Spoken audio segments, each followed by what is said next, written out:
Hello students, कक्षा 9 की सामाजिक विज्ञान में आपका स्वागत है। आज हम लेक्चर नंबर 20 में नदी प्रदूषण के बारे में अध्ययन करेंगे। आज इसके जो दो टॉपिक हैं बहुत ही महत्वपूर्ण हैं। इसको बहुत अच्छी तरह से आप पढ़ेंगे, बार बार इसको सुनेंगे, समझेंगे और लाइक करेंगे, शेयर करेंगे। देखिए, ध्यान दें, नदियों के जल की जो घरेलू, औद्योगिक तथा कृषि क्षेत्र में बढ़ती मांग है, उस बढ़ती हुई मांग के कारण इसकी जो गुणवत्ता है वो प्रभावित हुई है, जिसके परिणाम स्वरूप नदियों से अधिक जल की निकासी हुई है। जो नदियां हैं उनसे अनेकों नहरें बना दी गई हैं, निकाली गई हैं। उन नहरों से अनेकों क्षेत्रों में जो जल निकाला गया है, उसी की वजह से इसका आयतन भी बहुत ज़्यादा घटा है। दूसरी ओर उद्योगों का प्रदूषण तथा अपरिष्कृत जो कचरा होता है, अर्थात जो अपशिष्ट पदार्थ होते हैं, मलमूत्र इत्यादि होते हैं, वो सभी नदी में मिलते रहने से इसने केवल जल की गुणवत्ता ही नहीं बल्कि नदी के स्वतः स्वच्छीकरण की क्षमता को भी प्रभावित किया है। आज आप देख रहे हैं जो बड़े बड़े उद्योग धंधे हैं या जो शहर हैं, नगर हैं, उनसे निकलने वाला जो गंदा पानी है और जो अपशिष्ट पदार्थ होते हैं, मतलब कूड़ा और करकट इत्यादि, वो सब नदी में प्रवाहित कर दिए जाते हैं, बहा दिए जाते हैं, जिससे इस नदी की जो गुणवत्ता है, जल की जो गुणवत्ता है, वो बहुत ज़्यादा दूषित हो चुकी है।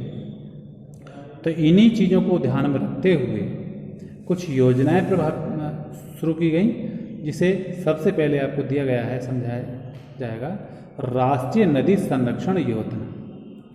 राष्ट्रीय नदी संरक्षण योजना में क्या है? देखिए, गंगा कार्य योजना के क्रियाकलापों का पहला चरण 1985 में आरंभ किया गया था बच्चों, और इसे 31 मार्च 2000 को बंद किया गया था।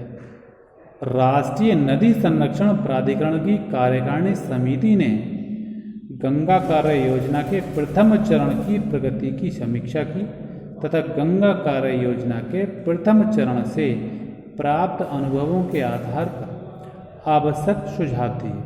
यानी कि अब तक जो भी इस चरण के अंतर्गत कार्य हुआ, उसकी समीक्षा की गई, जांच पड़ताल की गई, और उसके बाद जो सुझाव थे वो अपने दिए गए।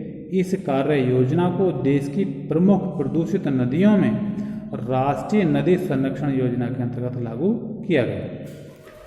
विस्तृत राष्ट्रीय नदी संरक्षण योजना में 16 राज्यों की 27 नदियों के किनारे बसे हुए जो 152 शहर हैं, उनको इसमें शामिल किया गया। जो शहर इन नदियों में बहुत ज़्यादा प्रदूषण फैला रहे थे, उसको इसमें शामिल किया गया। इस कार्य योजना के तहत 57 जिलों में प्रदूषण को कम करने के लिए कार्य किया गया। अभी तक लगभग 69 योजनाएं इस कार्य योजना के तहत पूरी हो चुकी हैं, और इसके अंतर्गत लाखों लीटर जो प्रदूषित जल है, जो गंदा जल है शहरों से या नगरों से आने वाला, उसको रोककर उसकी दिशा में परिवर्तन करके परिष्कृत करने का लक्ष्य रखा गया है। ठीक, इसके आगे एक महत्वपूर्ण चीज़ है नमामि गंगे योजना। बहुत महत्वपूर्ण चीज़ है बच्चों, इस पर टिप्पणी बहुत आती है लिखने के लिए, करने के लिए।